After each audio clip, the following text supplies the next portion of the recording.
À Dakar, en marge du 15e sommet de l'Organisation internationale de la francophonie, le président de la République, Alassane Ouattara, s'est entretenu avec le nouveau commissaire européen à la coopération et au développement, Neven Mimica.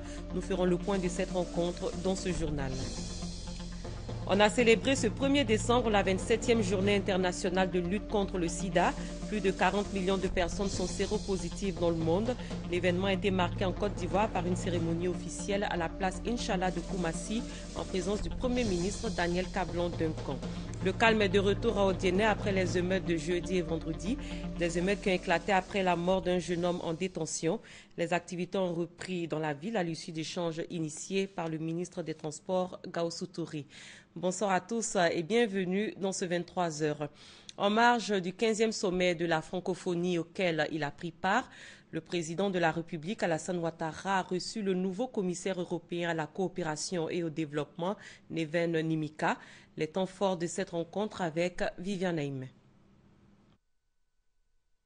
Réunis dans le cadre du 15e sommet de la francophonie à Dakar, le nouveau commissaire européen à la coopération et au développement, Neven Mimica, s'est entretenu avec le président de la République, Alassane Ouattara, sur la coopération de l'Union européenne avec la Côte d'Ivoire, une coopération jugée satisfaisante par l'Europe.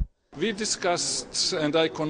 avons discuté d'un certain nombre de sujets et je lui ai affirmé que l'Union européenne était engagée à poursuivre la coopération. La Côte d'Ivoire est un exemple pour la région et pour l'Afrique. Et c'est un pays qui a su tirer le meilleur parti des programmes de développement et de coopération. Nous allons poursuivre ce processus, nous allons essayer de renforcer cette coopération dans la perspective des élections qui se profilent à l'horizon. Nous restons dans la capitale sénégalaise où le ministre d'État, ministre des Affaires étrangères Charles Dibi Kofi, a échangé avec le secrétaire d'État aux Affaires extérieures du Mexique, Carol de Casa. On en parle avec Viviane Aime. Le Mexique, pays d'Amérique latine qui vient de faire son entrée dans la francophonie comme membre observateur au cours de ce 15e sommet à Dakar, veut marquer son rapprochement par l'ouverture de sa toute première ambassade en Afrique de l'Ouest francophone qui sera basée à Abidjan. Le secrétaire d'État aux Affaires extérieures du Mexique, Carlos de Casa, s'est entretenu sur ce sujet avec le ministre d'État, ministre des Affaires étrangères, Charles Dibi Kofi. On a l'idée partagée de renforcer nos liens d'amitié et de coopération entre la Côte d'Ivoire et le Mexique.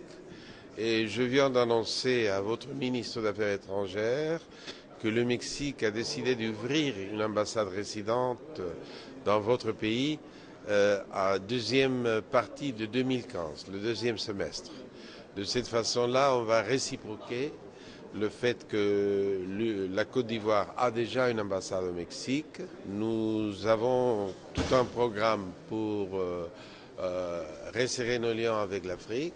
Cette partie de cela, c'est le fait qu'on est admis à la francophonie. Ça nous donne un espace additionnel de dialogue, de rapprochement. L'OIF, l'Organisation internationale de la francophonie, a une nouvelle secrétaire générale. La Canadienne d'origine haïtienne Michaëlle Jean succède à Abdou Diouf aux commandes de l'institution depuis 12 ans. Elle occupera son poste de manière effective en janvier 2015. Qui est Michaëlle Jean et quel est son parcours? Gabriel Zani répond à ces questions. Canadienne d'origine haïtienne, Michaëlle Jean est depuis le dimanche 30 novembre le tout nouveau secrétaire général de l'Organisation internationale de la francophonie. La quarantaine de chefs d'État de l'espace francophone présents au 15e sommet de Dakar a finalement opté pour le choix de l'ancienne gouverneure du Canada après de rudes tractations puis de consultations à huis clos. Mais pour être désignée, Michaëlle Jean est passée par bien de chemin. Elle a d'abord fait campagne dans plusieurs pays africains avant de procéder aux entrevues avec des acteurs influents du milieu francophone. Ce dynamisme, elle le doit sans doute à sa longue carrière de journaliste. Michaëlle Jean a été une célèbre animatrice, réalisatrice à Radio-Canada de 1988 à 2004. Une carrière télévisuelle qui lui a valu de nombreux prix, mais aussi et surtout de grandes rencontres avec des personnalités.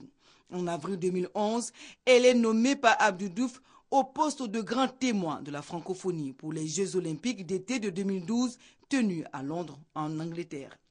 Aujourd'hui, secrétaire général de l'organisation à 57 ans, sa désignation ouvre une nouvelle ère pour l'espace francophone, selon certains observateurs. Une ère où les femmes comptent. Cela dit, le thème du 15e sommet Femmes et Jeunes en francophonie, vecteur de paix et acteur de développement, a été annonciateur. La feuille de route de Michaël Jean est ainsi connue. Relever les défis de paix et de développement dans l'espace francophone. À l'invitation de la Chambre des représentants du Royaume chérifien, le président de l'Assemblée nationale, Guillaume Soro, récemment en visite au Maroc, a rencontré la communauté ivoirienne vivant dans ce pays. Les échanges qui ont eu lieu à Rabat ont porté sur le climat social et politique en Côte d'Ivoire, ainsi que les grands chantiers en cours dans le pays. Hugues Hervé Blé. Une mission fructueuse, c'est l'avis des parlementaires membres de la délégation du président de l'Assemblée nationale à Rabat.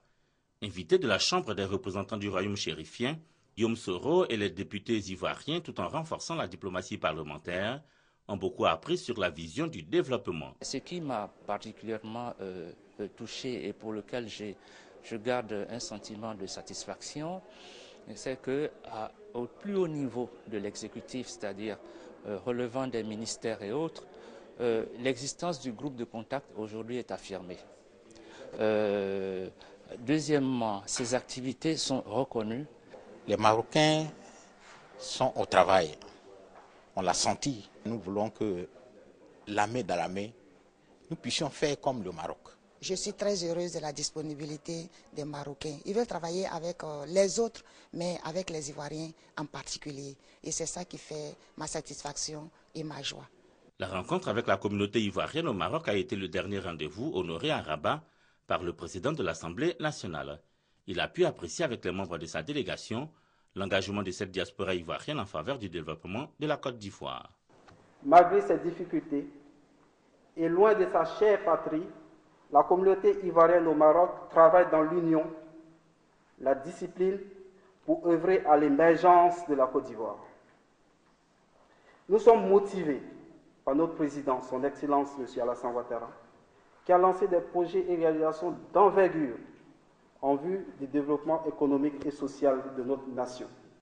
Ils parlent de la même voix, sans tenir compte ni de leur coloration politique, ni de leur coloration ethnique, ni de leur coloration religieuse. Et ça, c'est très important. Et ce message doit être porté dans les autres pays. 3567 Ivoiriens sont régulièrement inscrits à l'ambassade ivoirienne, mais la communauté sur place peut être estimée à plus de 5000 personnes, étudiants ou travailleurs pour la plupart. On a célébré ce 1er décembre dans le monde la 27e journée de lutte contre le sida, une journée instituée en 1988 par l'Organisation mondiale de la santé. Aujourd'hui, plus de 40 millions de personnes sont séropositives dans le monde et cette année, la journée a pour thème « Zéro nouvelle transmission mère-enfant du VIH-Sida ». La Côte d'Ivoire l'a marqué par une cérémonie tenue à la place Inch'Allah de Koumassi. C'était en présence du Premier ministre Daniel Kablan-Duncan. Grâce Kandou. Toutes les minutes, un enfant naît infecté par le VIH dans les pays à faible revenu, selon l'ONU-SIDA. Et 50% des enfants infectés meurent avant l'âge de 2 ans, faute de soins adaptés. Pour cette 27e journée mondiale de lutte contre le sida autour du thème « Zéro nouvelle transmission mère-enfant du VIH », la ministre de la Santé et de la lutte contre le sida, Goudou Kofi Raymond, fait le point des activités menées pour freiner l'avancée de cette pandémie au niveau de la mère et de l'enfant en Côte d'Ivoire. Des actions d'envergure ont été réalisées sur le terrain. Au titre de l'année 2013, ce sont 602 160 femmes enceintes qui ont été testées et qui ont effectivement reçu leurs résultats. Parmi les femmes enceintes dépistées positives au VIH, 16 068 ont bénéficié des antirétroviraux pour réduire la transmission mère-enfant du VIH. Nous notons à ce jour une tendance à la baisse de la prévalence du VIH qui est estimée à 2,7. Excellence, Monsieur le Premier ministre, alors que l'EDS 2011-2012 nous donnait 3,7. Des efforts consentis, mais d'autres défis restent à relever pour une prise en charge efficace. La plupart des laboratoires devant permettre la mise sous traitement des personnes dépistées VIH+, et le suivi biologique ne sont pas fonctionnels. L'avenir des conseillers communautaires est incertain, alors qu'ils représentent la base et le fondement des différents programmes. Le chef du gouvernement, Daniel Kablan-Duncan, félicite tous les partenaires engagés dans la lutte contre le sida en Côte d'Ivoire. Je voudrais saisir l'occasion de cette cérémonie solennelle pour saluer la disponibilité de nos partenaires techniques et financiers qui nous accompagnent dans la dynamique de réduction de l'impact de la pandémie VIH dans notre pays. Avec les actions conjuguées du gouvernement ivoirien, des partenaires au développement, du secteur privé, des organisations de la société civile, nous devons renforcer nos efforts et imaginer des actions encore plus vigoureuses pour l'atteinte des objectifs nationaux, principalement l'élimination de la transmission mère-enfant du VIH. Le gouvernement de Côte d'Ivoire a adopté la loi portant régime de prévention, de protection et de répression en matière de lutte contre le VIH-Sida qui condamne la stigmatisation et la discrimination à l'endroit des personnes vivant avec le VIH. Le sida est une maladie aussi grave que l'épidémie d'Ebola. La journée mondiale de lutte contre la maladie est l'occasion de revenir sur cette pandémie. Et selon un rapport, 15 millions de personnes pourraient bénéficier de traitements en 2015, mais beaucoup reste à faire pour éradiquer ce fléau. Herman Niamien nous présente la situation du virus dans ce reportage. Avec plus de 39 millions de morts à ce jour, le VIH continue d'être un problème majeur de santé publique. En 2013, 1,5 million de personnes sont décédées d'une cause liée au VIH dans le monde. Fin 2013, on comptait environ 35 millions de personnes vivant avec le VIH, dont 2,1 millions de nouvelles infections dans le monde. L'Afrique subsaharienne, où 24,7 millions de personnes vivaient avec le VIH en 2013, est la région la plus touchée. Elle concentre également près de 70% des nouvelles infections dans le monde. En Côte d'Ivoire, environ 400 000 personnes vivent avec le VIH. L'on note cependant une tendance à la baisse de la prévalence estimée à 2,7%, une réduction d'un tiers de la mortalité liée au sida et une baisse de 25 à 30% des nouvelles infections à VIH. Les efforts ont permis de mettre sous traitement ARV 60% des personnes vivant avec le VIH. Il n'existe pas de moyen de guérir de cette infection. En revanche, les traitements efficaces avec des médicaments antirétroviraux peuvent juguler le virus et permettre aux patients de continuer à mener une vie productive et en bonne santé. En 2013, plus de 12,9 millions de personnes vivant avec le VIH étaient sous thérapie antirétrovirale au niveau mondial, dont 11,7 millions dans les pays à revenus faibles ou intermédiaires. Ces 11,7 millions de personnes représentent 36% des 32,6 millions de personnes qui vivent avec le VIH dans ces pays. C'est la journée mondiale de lutte contre le sida, une journée qui est aussi célébrée en Côte d'Ivoire. Les Ivoiriens se prononcent sur cette pandémie qui cause la mort de millions de personnes. Nous ferons également le point des grandes actions menées par le Programme national de prise en charge médicale des personnes vivant avec le VIH dans ce reportage signé Éric Goury. C'est en 1988 que l'Organisation mondiale de la santé a décrété chaque 1er décembre journée mondiale de la lutte contre le VIH-Sida. L'objectif est de lutter contre les pandémies par les campagnes de sensibilisation et permettre également l'accès facile aux services de santé à toute personne partout dans le monde. Les Ivoiriens disent être conscients de la maladie et trouvent plus que nécessaire cette journée. Je pense que c'est une journée très importante parce qu'il faut consacrer un jour à ceux qui souffrent de cette maladie. Mais que ce jour aussi soit un moment pour nous tous de prendre aussi conscience pour ceux qui ne sont pas malades. Donc moi je pense que la journée est très belle.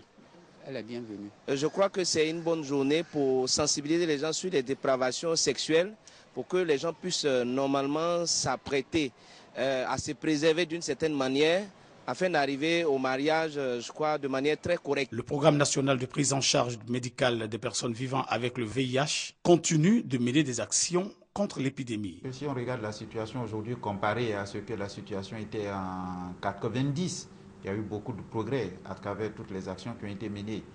à travers le ministère et ses partenaires. Quand je dis partenaires du ministère, c'est les partenaires techniques financiers.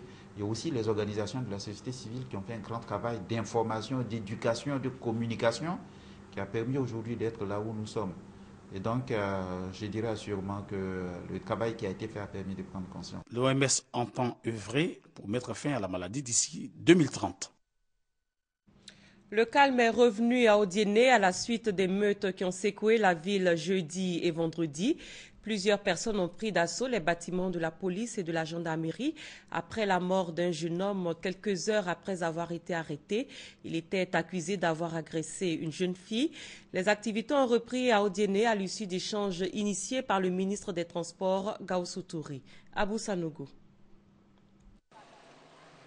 Ramener le calme et la quiétude dans la ville d'Odiéné après les échauffourées qui ont secoué la capitale du Kabadougou. Échauffourées qui font suite au décès d'un jeune homme au commissariat de la ville dans la nuit du jeudi 27 au vendredi 28 novembre dernier. Tel est l'enjeu de la visite du ministre des Transports Gaoussou Touré, cadre de la région. L'émissaire du gouvernement a par la suite multiplié les rencontres avec les autorités administratives, les forces de l'ordre, les chefs coutumiers, les représentants des communautés de la CEDEAO, les représentants de structures de jeunesse et ceux des conducteurs de motos communément appelés dans la région taxi-moto. Tout en déplorant le décès du jeune transporteur, Gaoussou Touré les a exhortés à la paix, à l'entente, au calme et à la retenue. Je vous invite à mettre bas la terre. Je vous invite à laisser tomber tout ce qu'il y a. Ce n'est pas juste, ce n'est pas normal aussi que les jeunes s'en prennent aux infrastructures de base que nous avons ici. Il faudrait que les responsables des différentes communautés prennent leurs responsabilités, qu'ils parlent à leurs enfants, pour que les enfants comprennent qu'ici, on ne doit pas s'attaquer aux biens de l'État. On ne doit pas s'attaquer aux biens d'autrui. À l'issue des échanges, tous ont décidé de jouer la carte de l'apaisement. Nous, ce qu'on doit faire, on demande des excuses à l'autorité administrative qui sont avec nous ici. Par ailleurs, le ministre des Transports a, au nom du gouvernement, présenté ses condoléances à la famille du défunt. Ainsi, à l'issue des différentes visites et rencontres, le calme est revenu et les activités ont totalement repris dans la ville d'Odiéné. Le Fonds international pour le développement de l'agriculture décaisse 30 milliards de francs CFA, une somme pour financer le projet d'appui à la production agricole et à la commercialisation Extension Ouest. L'accord a été signé en marge des assises de la FAO sur la nutrition à Rome, en Italie. La signature a enregistré la présence des ministres de la Santé, Raymond Goudou Kofi, et des Ressources animales et halieutiques, Kobena Kwasi Adjoumani. Hugues Hervé Blé. 30 milliards de francs CFA, c'est le montant de l'aide accordée par le Fonds international pour le développement de l'agriculture FIDA à la Côte d'Ivoire. Ce financement va permettre d'étendre et d'adapter à l'ouest du pays les actions en appui à la professionnalisation agricole et au développement des produits vivriers. Elles sont mises en œuvre depuis près de 2 ans dans le centre-nord, le nord et le nord-est de la Côte d'Ivoire, dans le cadre du projet d'appui à la production agricole et à la commercialisation Propacom. Le soutien du FIDA à la Côte d'Ivoire est intervenu en marge de la 2e conférence internationale de la FAO sur la nutrition à Rome. Les délégués de plus de 170 gouvernements, parmi eux les ministres Raymond Goudou et Kobena Kwasi Adjoumani, le pape François et de nombreuses autres personnalités se sont engagés à mettre en place des politiques nationales visant à l'éradication de la malnutrition sous toutes ses formes. Il va falloir que l'accent soit mis sur la production des aliments que nous consommons, mais en même temps que la répartition de ces aliments-là se fasse sur toute l'étendue du territoire, de sorte qu'il n'y ait pas des personnes qui soient bien nourries et d'autres mal nourries. La sécurité alimentaire et nutritionnelle figurera en bonne place dans l'agenda du développement de l'après-2015 des Nations Unies, qui doit remplacer les objectifs du millénaire pour le développement OMD dans le courant de l'année prochaine. L'interdiction de la production, de l'importation, de la commercialisation, de la détention et de l'utilisation des sachets plastiques est entrée en vigueur le 8 novembre dernier. Depuis lors, le gouvernement mène des actions pour l'application effective de cette mesure auprès des entreprises fabricatrices de sachets plastiques, les détaillants, les vendeuses d'eau en sachet et les grandes surfaces. La mesure est-elle respectée? Quel est l'impact des sachets plastiques sur l'environnement? Je vous propose de suivre le grand format proposé par le service politique de la rédaction. Koumassi, zone industrielle. La machine de la répression vient d'être lancée sur ce site. Cette entreprise de production de sachets plastiques a été contrainte à la fermeture par des éléments de la brigade de sécurité en collaboration avec des éléments du centre ivoirien antipollution. Une opération d'envergure qui intervient après l'entrée en vigueur le 8 novembre dernier du décret portant interdiction de la production, de l'importation, de la commercialisation, de la détention et de l'utilisation des sachets plastiques sur l'ensemble du territoire. Ils avaient des stocks de sachets non bio. Donc on a fait les saisies. En dépit des plaintes exprimées par certains acteurs de la filière des sachets plastiques, le gouvernement joue la carte de la fermeté. Le 8 novembre, qui devait être la date d'application de cet arrêté approchant, les services du ministère de l'Environnement ont approché les industriels pour leur rappeler qu'ils avaient 6 mois pour écouler leurs stocks et qu'au-delà de 6 mois, ces stocks devaient être ou détruits ou recyclés. L'interdiction des sachets plastiques ne marque pas la fin des activités des opérateurs du secteur. Bien au contraire, d'autres opportunités s'offrent à eux. Les opérateurs du secteur ne fabriquent pas que des sachets plastiques dans leur usine. Il y a d'autres objets en plastique qui, eux, ne sont pas frappés par cette mesure, qui continuent d'être fabriqués. Ici, nous n'avons pas fermé les usines, contrairement à certains pays où les usines ont été fermées. Ces opérateurs du secteur sont encore autorisés à exporter leur production. Qu'ils soient biodégradables ou non, les sachets plastiques sont néfastes pour l'environnement, la santé et l'économie. Ces objets-là enlaidissent notre environnement immédiat. Les ouvrages d'assainissement sont pour la plupart grippés et abîmés par ces sachets plastiques. Ces sachets plastiques sont faits à base de pétrole. Nos frères et nos sœurs vont donc sur la restauratrice pour acheter des aliments que l'on met dans ces sachets plastiques à une certaine température. Vous comprenez que les sachets plastiques font. Et les éléments du sachet plastique, qui sont de véritables poisons, entrent dans cette nourriture. Quand on mange cette nourriture quotidiennement pendant des années, après on s'étonne d'avoir des cancers. Pour s'assurer de la mise en application effective du décret, le ministère de l'Environnement, de la Salubrité urbaine et du Développement durable fait de la sensibilisation son cheval de bataille. Cette opération est bien relayée au sein de la société civile et dans la plupart des surfaces de distribution. Nous avons lancé des informations claires et distinctes à l'ensemble de nos représentations afin que cette sensibilisation connaisse une adhésion des populations. Quand le client vient, vous lui proposez les sacs et vous dites au client que ces sacs-là sont à moins de coût. Quand il achète une fois, il peut revenir plusieurs fois jusqu'à ce que ça se gâte. En lieu et place des sachets plastiques, le gouvernement propose d'autres alternatives. Il préconise l'utilisation de contenants réutilisables et en papier. On voit qu'il y a plus de sachets qui traînent beaucoup. Or, avec ça, ça fait moins de déchets. On peut en brûler, c'est plus pratique. On a un élément, c'est du papier biodégradable. Là aussi, c'est des sachets biodégradables. Ces solutions ont eu des retombées positives, notamment pour le secteur de l'artisanat. Elles ont permis à certains artisans de s'affirmer et d'exposer leur savoir-faire à travers une initiative du ministère du Commerce, de l'Artisanat et de la promotion des PME.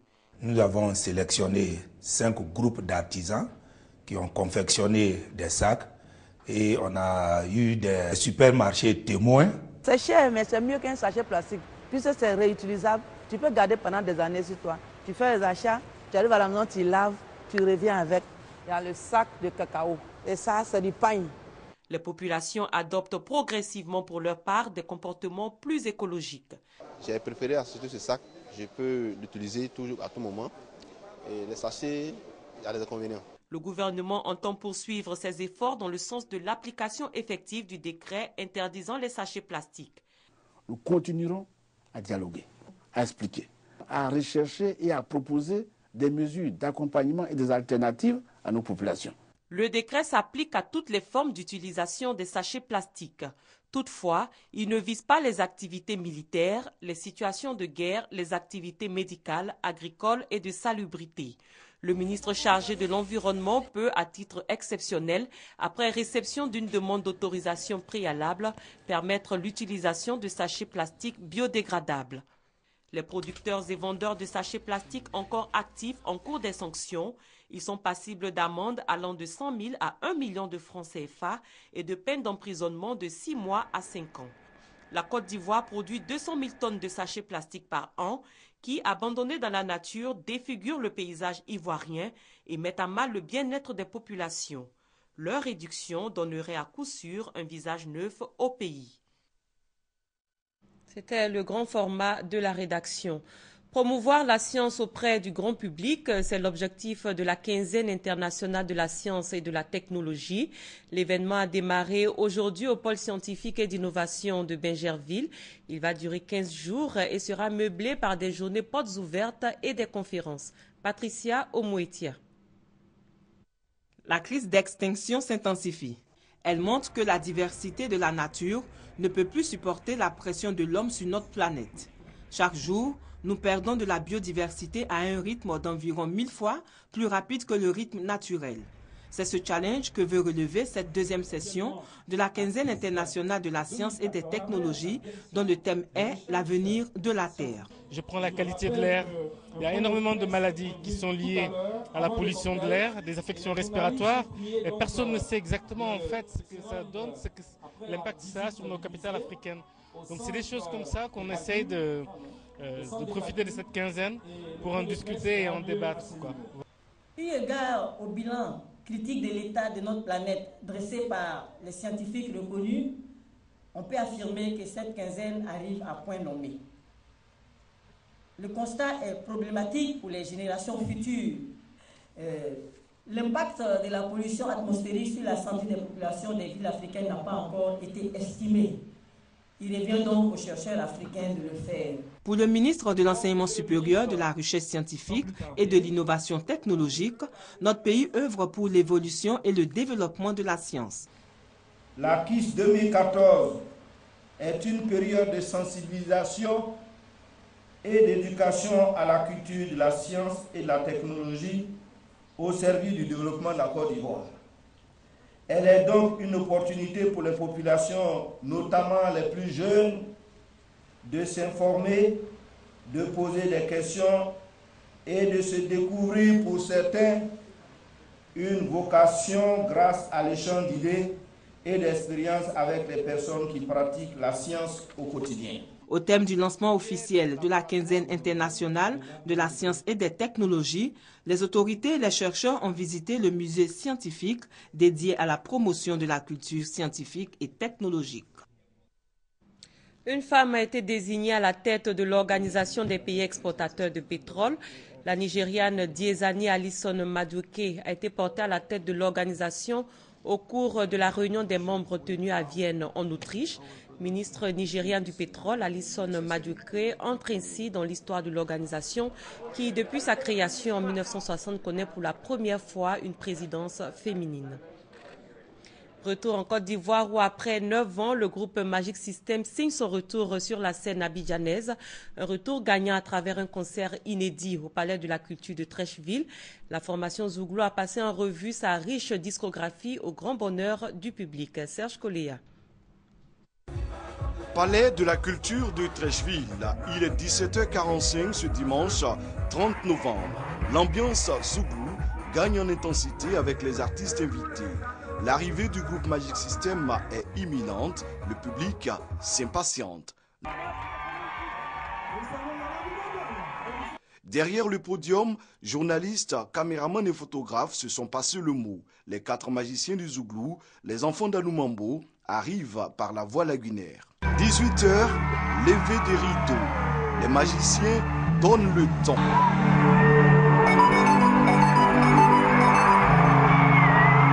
Le public, qui connaît l'essentiel de la discographie du groupe, reprend ses grands classiques.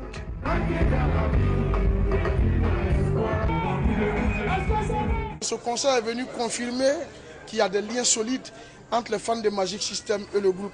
Vous avez vu là, ce n'était pas un concert, c'était une messe, c'était une communion, c'était un moment de retrouvailles et ça c'était le plus important. Aujourd'hui nous sommes contents.